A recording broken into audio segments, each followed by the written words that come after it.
안녕하십니까. 4월 19일 목요일 투데이 광명입니다. 먼저 오늘의 첫 번째 소식입니다.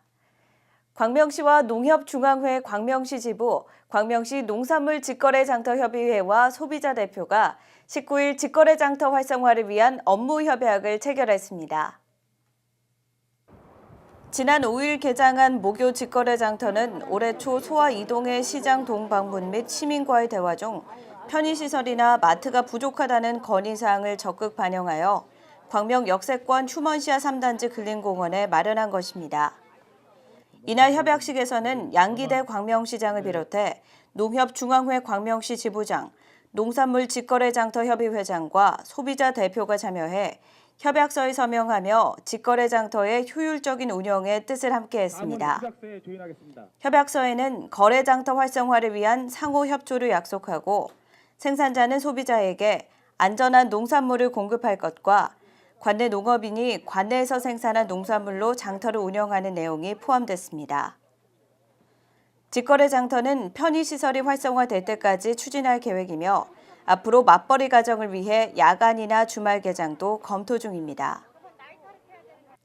광명시는 시민의 목소리를 적극적으로 수렴하여 예산에 반영하는 주민참여예산제의 활성화를 위해 19일 2012년도 주민참여예산위원회를 개최했습니다. 광명시 주민참여예산위원회 위원 56명이 참석한 이날 회의에는 2011년 활동보고와 2012년 추진계획에 대한 보고가 있었고 이어 자치행정, 복지문화 등 5개의 분과위원회별 토론회 시간을 가졌습니다. 특히 5개의 분과위원회에서 2명씩 추천을 받아 동주민센터 현장 방문단을 구성 운영하기로 하고 이를 통해 시민의 건의사항과 주민 불편사항을 수렴하여 예산 편성 부서에 건의하기로 했습니다. 시는 앞으로 위원회 전문성을 향상시키기 위한 예산 교육을 확대하고 주민 참여 예산 제도를 조기에 정착시킬 수 있도록 노력해 나갈 방침입니다. 광명경찰서는 이달 30일부터 5월 27일까지 4주간 적재불량 난폭운전 화물 차량에 대한 집중 단속을 실시한다고 밝혔습니다.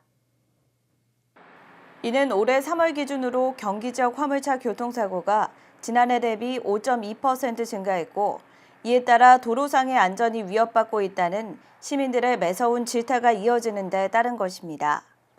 중점 단속 항목은 적재물 추락 방지 조치 위반 시 도로교통법 제39조 제3항에 따라 범칙금 5만 원을 부과하고 적재 제한 위반 시 도로교통법 제39조 제1항에 따라 범칙금 5만 원을 부과합니다. 아울러 견인 차량의 역주행, 신호 위반, 끼어들기 등 무질서 운행 행위도 함께 단속하며 앞으로도 교통질서 확립을 위해 화물차 운송업체 대표자 간담회 개최, 고속도로 휴게소 캠페인 실시 등 적극적인 홍보 활동을 펼칠 예정입니다. 4월 20일은 장애인의 날입니다. 장애인의 재활의식과 자긍심을 고취하고 인식 개선과 함께 더불어 살아가는 사회 분위기를 조성하기 위해 제정된 기념일이라고 하는데요. 하루만 장애인을 생각할 게 아니라 누구나 언제라도 장애인이 될 수 있다는 사실을 잊지 않고 장애인이라는 이유로 좌절하고 포기하지 않도록 서로 힘이 되어주는 우리 모두가 되었으면 합니다. 이상으로 투데이 광명을 마치겠습니다. 시청해주신 여러분 고맙습니다.